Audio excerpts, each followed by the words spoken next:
Welcome back to the Roadside Rescue YouTube channel. Pretty cool this morning. Cool as in like it's cold this morning.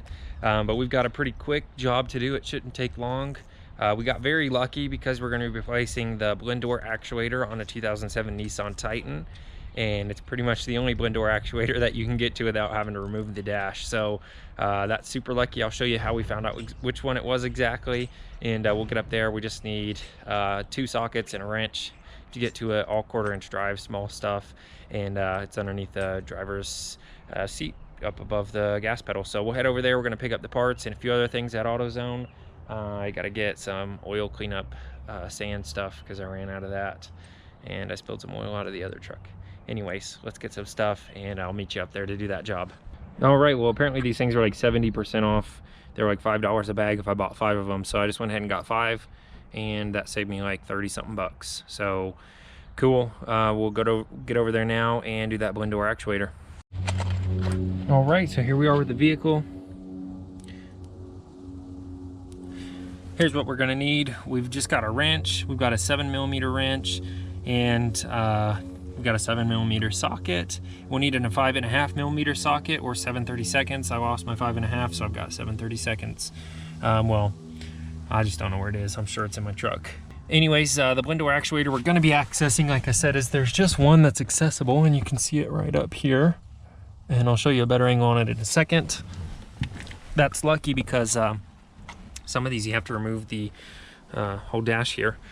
Basically, it's the actuator for this blend door. That's basically just the selection of vents here. It can come out of the feed or defroster, the top here. And there's a few other ones, so it's not the actual, this is called the defrost actuator. It started clicking, so as it was clicking, I pinpointed that it was coming down from under here, and then I got it to click again because it's not clicking every time with my hand on it, and I could definitely feel it clicking while my hand was on it, so we correctly diagnosed that it is that one. I have seen on a Dodge Journey before, it's just a particular instance where I replaced one blend door actuator that was stripped out, and there was another one that was stripped out. So I told the customer it's not a guarantee that this is the only one that's broken, but for sure I know that this one is, and I don't think there's another one broken. But again, like I said, I've seen in one particular instance where there was multiple, so that's always a chance. But we're gonna go ahead with this one, obviously, and we're here. Let me see if I can set the camera up so you can see this well, and it should be pretty quick.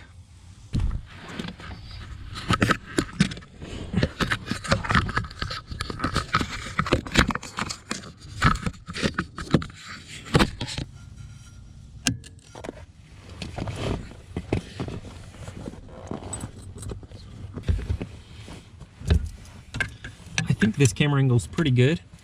I cannot see a thing. I cannot see where I'm about to stick this wrench, but I'm guessing you can probably see what's going on here.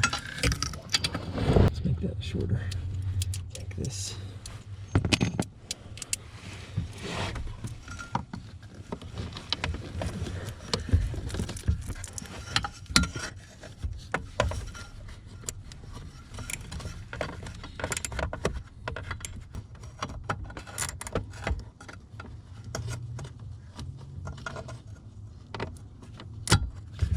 There it is.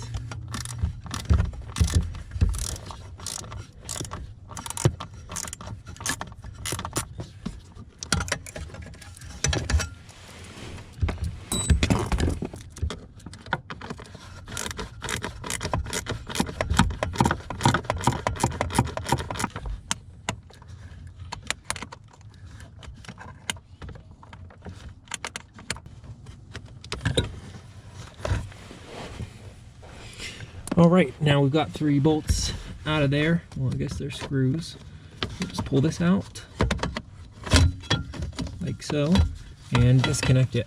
I can't see what I'm doing again, but I know how to disconnect these. All right,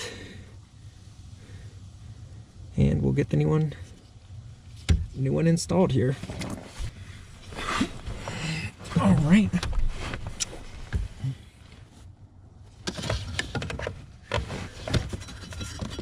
Find that wire there.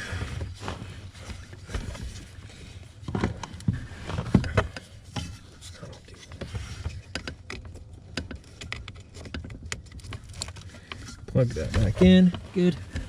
Let's see if I can stick my head under there far enough to see.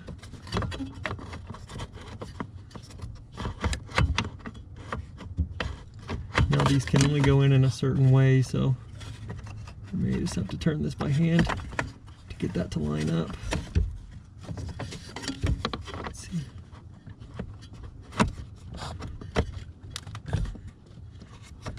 Go.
All right, tight space, but we're just getting this last bolt here tightened up.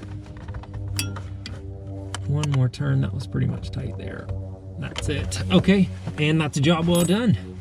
I'll show you the space we're working in here though. It's quite tight.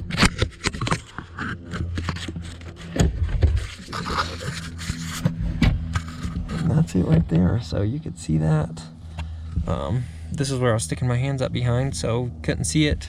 Obviously you are looking at it from where that light is, so a lot easier to see, but that's a job well done.